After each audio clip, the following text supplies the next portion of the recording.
Hello students, welcome to Shravan Samrani classes. నేను మీ శ్రవణ్ సామ్రాణి. ఇటీవల కాలంలో ఆంధ్రప్రదేశ్ బడ్జెట్ను ప్రవేశపెట్టడం జరిగింది ఫర్ 24-25.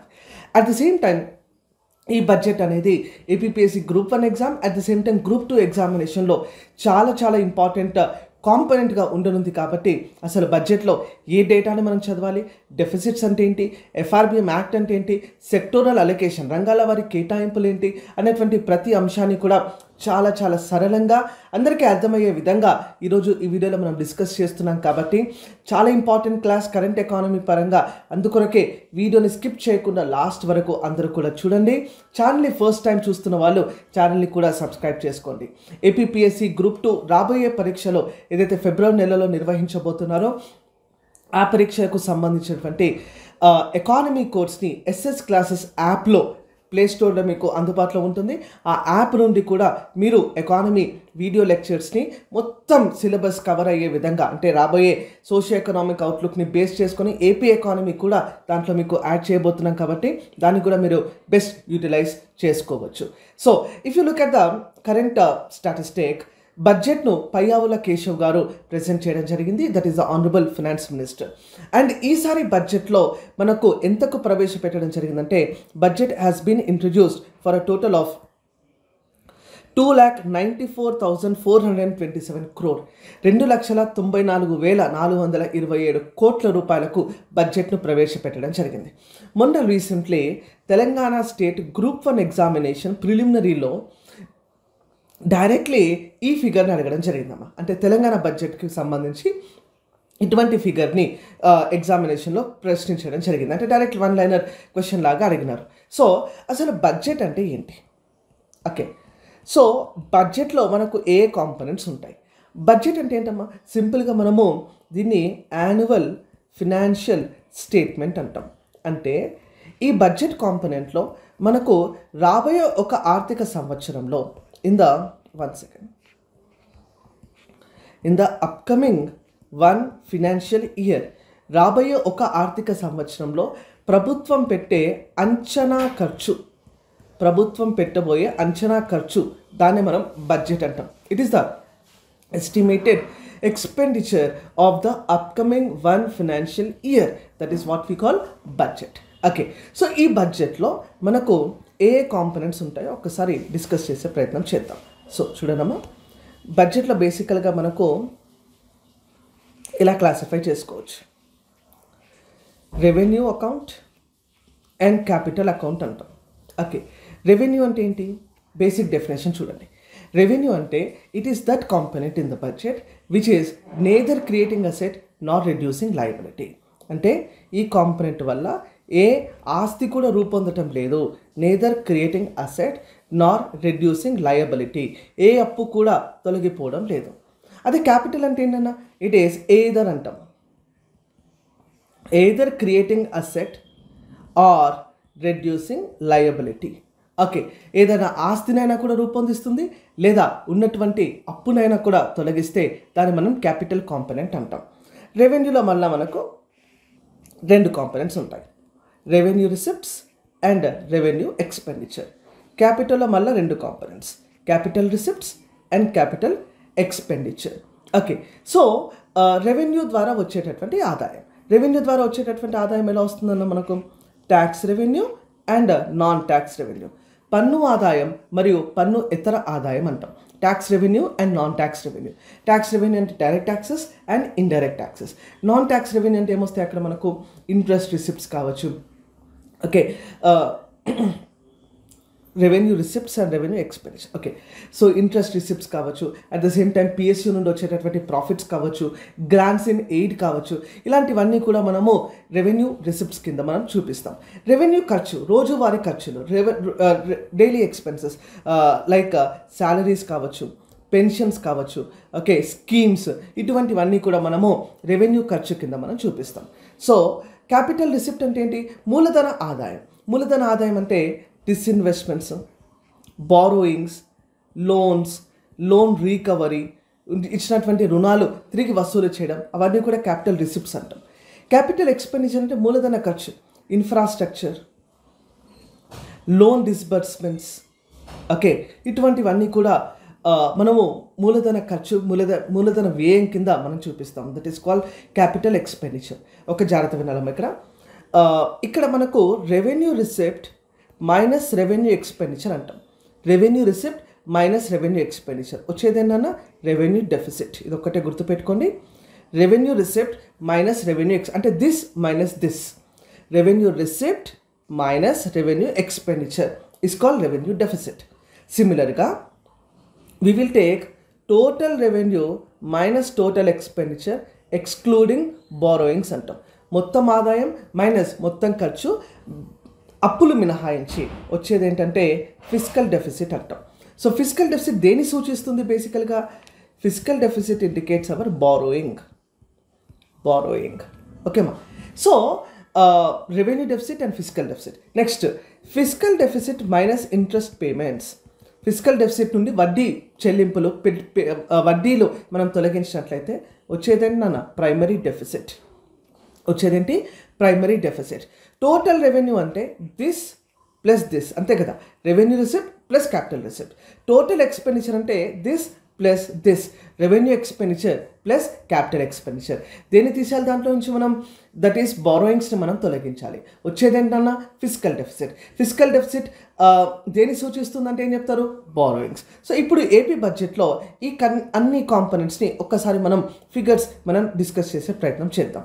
సో ఆంధ్రప్రదేశ్ బడ్జెట్ అంచనాల ప్రకారం 2024-25 ఈ లాస్ట్ కాలంలో ఉన్నటువంటి ఫిగర్స్ని మీరు చాలా జాగ్రత్తగా చూడాలన్నా. ఓకే, సో రెవెన్యూ రిసిప్ట్స్ని ఒక్కసారి మీరు చూసినట్లయితే 2,01,173.61 crore. Revenue receipts 2,01,173 crore. దాంట్లో కేంద్ర ప్రభుత్వ పన్నుల నుంచి వచ్చేటటువంటి వాటా 50,000 కోట్లు, దాదాపుగా 50,391 crore. తర్వాత పన్ను ద్వారా ఆదాయం okay 1,09,872.14 crore. Non tax revenue చెప్పినాను కదా ఇందాక. నాన్ ట్యాక్స్ రెవెన్యూ పన్ను ఇతర ఆదాయం అంటాం 10,576 కోట్ల రూపాయలు. గ్రాంట్స్ ఇన్ ఎయిడ్ 30,000 కోట్ల రూపాయలు, 30,333 కోట్ల రూపాయలు. సో మొత్తం రెవెన్యూ రిసిప్ట్స్ ఎంత అమ్మా అంటే definitely revenue receipts are 2,01,173.61 crore. ఈ ఫిగర్ని మీరు ఇక్కడ గుర్తుపెట్టుకోవాల్సినటువంటి అవసరం ఉంది. ఓకే, తర్వాత క్యాపిటల్ రిసిప్ట్స్ చూడనమ్మా. క్యాపిటల్ రిసిప్ట్స్ ఎంత అంటే 93,000 కోట్ల రూపాయలు. Okay, 93,253 crore.64 crore rupees. Okay, so దీంట్లో మనకు ఓపెన్ మార్కెట్ రుణాల ద్వారా 71,000 కోట్ల రూపాయలు మనకు అందుతుంది. 71,000 crores we're actually getting it through borrowing open market loans. Okay, తర్వాత గవర్నమెంట్ ఆఫ్ ఇండియా నుండి ఎంత లోన్ మనకు రాబోతుందంటే 18,249.77 కోట్ల రూపాయలు. ఇతర రుణాలు అని చెప్పి పేర్కొనడం జరిగింది.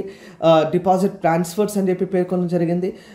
అడ్వాన్సెస్ అని చెప్పి పేర్కొనడం జరిగింది. So like wise we are actually coming up with the component of capital receipts. Next, revenue expenditure ఎంత చూడనమ్మా. రెవెన్యూ ఎక్స్పెండిచర్ రెవెన్యూ ఖర్చు ఎంత అంటే 2,35,000 కోట్ల రూపాయలు. 2,35,916 crore. రెవెన్యూ ద్వారా వచ్చే ఆదాయం ఏమో 2,01,000 కోట్ల రూపాయలు. రెవెన్యూ ద్వారా మనం పెట్టే ఖర్చు అంటే this minus this is basically revenue deficit. ఈ రెండింటిని మనం సబ్ట్రాక్ట్ చేస్తే వచ్చేది ఏంటమ్మా? Revenue deficit. ఓకే, సిమిలర్గా క్యాపిటల్ ఎక్స్పెండిచర్ మనం ఎంత పెట్టబోతున్నామనంటే 32,712 కోట్ల రూపాయలు. Capital expenditure we're going to incur 32,712.84 crore rupees. Okay, exact figures అన్నవి మీరు ఈ ఫిగర్స్ని మాత్రం గుర్తుపెట్టుకుంటే చాలు. ఓకే, సో టోటల్ ఎక్స్పెండిచర్ ఎంతమ్మా మన బడ్జెట్లో పేర్కొనడం జరిగింది 2,94,427.25 crore రూపీస్. ఓకే, దీంట్లో భాగంగా రెవెన్యూ డెఫిసిట్ ఫిగర్ని చూడండి. రెవెన్యూ డెఫిసిట్ ఎంతంటే -34,743.38 crore. 34,000 కోట్ల రూపాయలు రెవెన్యూ లోటు కింద మనం చూపిస్తున్నాం. ద్రవ్య లోటు ఫిజికల్ డెఫిసిట్ ఇక్కడ చూస్తే -68,742.65 crore. 68,000 కోట్ల రూపాయలు ద్రవ్యలోటు కింద మనం చూపిస్తున్నాం. ప్రైమరీ డెఫిసిట్ 39,988 crore, అంటే మనకు అయ్యేటటువంటి ఖర్చులో అధికంగా వడ్డీ పేమెంట్స్ అంటే ఇంట్రెస్ట్ పేమెంట్స్ అనేవి ఎక్కువ ఉన్నాయని కూడా ఇక్కడ మనకు అర్థమవుతా ఉంది. సో ఈ ఫిగర్స్ని ఈ చార్ట్తో బేస్ చేసుకొని మీరు అప్డేట్ చేసుకోవాల్సి ఉంటుంది. సో మీరు వీడియో చూస్తున్నట్లయితే వీడియో పాజ్ చేసుకొని ఫస్ట్ ఆఫ్ ఆల్ ఫిగర్స్ అన్నింటినీ కూడా నోట్ డౌన్ చేసుకున్నామా. ఫిగర్స్ నోట్ డౌన్ చేయకపోతే ఎగ్జామినేషన్లో directly they are going to ask the figures as such. Figures మీద నుంచి అంటే డేటాబేస్ అంటే ఇలాంటి డేటాబేస్ని మీరు ఎగ్జామినేషన్లో గుర్తుపెట్టుకోవాల్సినటువంటి అవసరం ఉంది. సో సేమ్ టు సేమ్ అమ్మా, revenue receipts and revenue expenditure. Okay, revenue receipts మనకు ఏదైతే ఉందో మీరు ఒక్కసారి గమనించినట్లయితే ఇన్ఫ్యాక్ట్ రిసిప్ట్స్ అండ్ ఎక్స్పెండిచర్ని ఒకసారి మీరు గమనించినట్లయితే రెవెన్యూ సేమ్ ఇంతకుముందు మనం మాట్లాడిన ఫిగర్స్ని ఒక గ్రాఫికల్ రిప్రజెంటేషన్లో చూపించడం జరిగింది. Revenue receipts and revenue expenditure highest component దీనికి అమ్మా, highest component in the budget. Okay, నేను ఇప్పుడు డిస్కస్ చేసేటటువంటి ప్రతి ఆస్పెక్ట్స్ని కూడా మా టెలిగ్రామ్ ఛానల్లో మీకు ఇస్తాము. ఓకే, టెలిగ్రామ్ లింక్ కింద డిస్క్రిప్షన్లో ఉంటుంది. ఎస్ఎస్ క్లాసెస్ అనే టెలిగ్రామ్ ఛానల్లో మీకు ఈ పీడిఎఫ్ మొత్తాన్ని కూడా అందించడం జరుగుతుంది. ఓకే, నెక్స్ట్ అమ్మా. సో ఒకసారి ట్రెండ్స్ని మీరు ఒకసారి అబ్జర్వ్ చేస్తే, okay, just observe the trends. అంటే ఇది రెవెన్యూకి సంబంధించినటువంటి పోకడలు, రెవెన్యూ ట్రెండ్స్ ఒకసారి మీరు గమనించే ప్రయత్నం చేయండి. 2023-24లో రెవెన్యూ ద్వారా వచ్చినటువంటి ఆదాయం 1,73,000 కోట్ల రూపాయలు. రెవెన్యూకు మనం పెట్టినటువంటి ఖర్చు 2,12,000 కోట్ల రూపాయలు. అంటే రెవెన్యూ ఖర్చు పెరుగుతుందంటే మనం సంక్షేమ వ్యయాన్ని పెంచుతున్నట్టు, మనము జీతాలు, పెన్షన్లు ఇటువంటి ఖర్చులు పెంచుతున్నట్టు. సో తర్వాత 2,01,000 is the revenue receipt expected and 2,35,000 crore అనేది మనం రెవెన్యూ ఖర్చుగా చేయబోతున్నాం. ఓకే, సో ఇదంతా మనం డీటెయిల్గా డిస్కస్ చేద్దాం. బట్ దానికంటే ముందు క్యాపిటల్ అకౌంట్ అంటే మూలధన వ్యయం అంటే ఇన్ఫ్రాస్ట్రక్చర్, అసెట్స్ క్రియేట్ చేయడం, లోన్ రీపేమెంట్స్ ఇట్లాంటి దానికోసం ఏదైతే మనం ఖర్చు పెడతా ఉన్నామో దాని యొక్క ట్రెండ్స్ని ఒకసారి గమనించినట్లయితే 2020-21లో 18,000 కోట్ల రూపాయలు మనం ఖర్చు పెడితే 21-22 నాటికి 16,000 కోట్ల రూపాయలు ఖర్చు పెట్టడం జరిగింది. 22-23లో 7,200 కోట్ల రూపాయలు ఖర్చు పెడితే 23-24లో 23,000 కోట్ల రూపాయలు ఖర్చు పెట్టడం జరిగింది. 24-25లో 32,000 కోట్ల రూపాయలను మనము మూలధన వ్యయం కింద మనం చూపిస్తూ ఉన్నాము. We're showing it as a capital expenditure. Okay, so 2018-19లో ఒకసారి మీరు లోన్స్ ఎంత వచ్చినాయో ఒకసారి గమనించండి.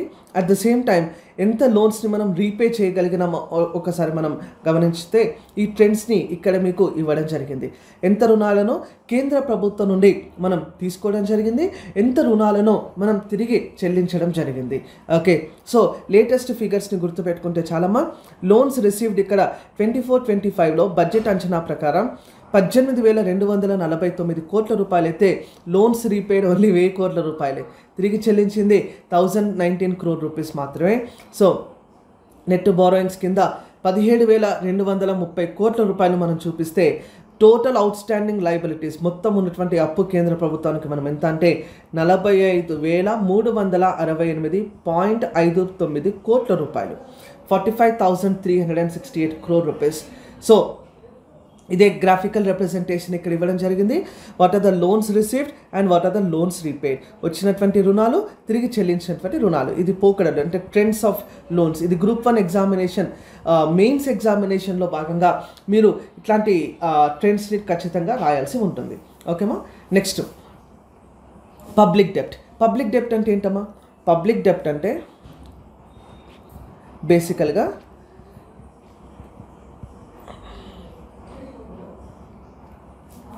we will be having debts ని రకంగా మనం చూపించవచ్చు. 1 second.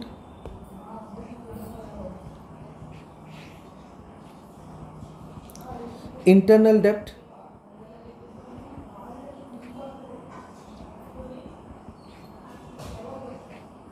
ఎక్స్టర్నల్ డెప్ట్, తర్వాత పబ్లిక్ అకౌంట్ లయబిలిటీస్, తర్వాత ఆఫ్ బడ్జెట్ లయబిలిటీస్. డెప్ట్స్ని మనం 4 టైప్స్గా క్లాసిఫై చేస్తాం. ఇంటర్నల్ డెప్ట్ అంటాం, ఎక్స్టర్నల్ డెప్ట్ అంటాం, పబ్లిక్ అకౌంట్ లయబిలిటీస్ అంటాం, at the same time of budget liabilities అంటాం. Clear all of you? So దీంట్లో భాగంగా మీరు గమనించే ఇంటర్నల్ డెప్ట్ అంటే సెంట్రల్ గవర్నమెంట్కి ఇంటర్నల్ సోర్సెస్ ద్వారా వచ్చేటటువంటి అప్పులు. ఎక్స్టర్నల్ డెప్ట్ అంటే బయట నుండి ఇతర విదేశీ మార్గాల నుండి వచ్చేటటువంటి అప్పులు. కానీ ఇక్కడ మనము పబ్లిక్ డెప్ట్ అనేది ఈ డెప్ట్ టు జీడిపి రేషియో అంటాం. బేసికల్గా స్టేట్కి అయితే డెప్ట్ టు జిఎస్డిపి రేషియో అనేది మనం చూస్తాము. GSDP, gross state domestic product. డెప్ట్ టు జిఎస్డిపి రేషియో అంటే మనకు ఉన్నటువంటి అప్పులు జిఎస్డిపిలో ఎంత శాతం. ఓకే, ఎఫ్ఆర్బిఎం యాక్ట్ అని ఒక యాక్ట్ వచ్చిందన్న. ఎఫ్ఆర్బిఎం యాక్ట్ ఏం చెప్తుందంటే సెంట్రల్ గవర్నమెంట్కి డెప్ట్ టు జీడిపి రేషియో ఎంత ఉండొచ్చు నాన్న అంటే 40%. సెంట్రల్ గవర్నమెంట్కి డెప్ట్ టు జీడిపి రేషియో ఎంత ఉండవచ్చు? 40%. అదే స్టేట్ గవర్నమెంట్కి అయితే డెప్ట్ టు జిఎస్డిపి రేషియో ఎంత ఉండొచ్చు అంటే 20%.